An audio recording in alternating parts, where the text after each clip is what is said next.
அமாவாசை அன்று விரதம் இருந்தால் கோலம் போடக்கூடாது.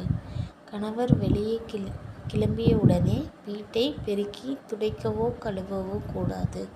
வெள்ளிக்கிழமைகளில் பூரானை அடித்து கொள்ளக்கூடாது. அரச மரத்தை வெட்டக்கூடாது. அப்படி செய்தால் செய்தவருக்கு கெடுதல் விளைவிக்கும். சாயங்காலம் நேரத்தில் துளசி இலைகளை கிள்ளக்கூடாது.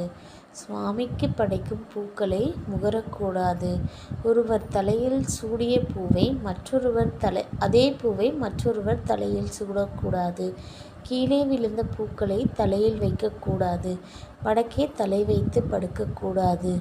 செவ்வாய் வெள்ளி ஆகிய தினங்களில் பூஜை அறையை தண்ணீர் ஊற்றி கழுவ வேண்டும். மார்பிள் கிரானைட் தரைகளாக இருந்தால் ஈரத்துணியால் துடைக்க வேண்டும். அமாவாசை, பௌர்ணமி, வருடப்பிறப்பு போன்ற பண்டிகை நாட்களுக்கு முதல் நாளும் இவ்வாறு செய்ய வேண்டும்.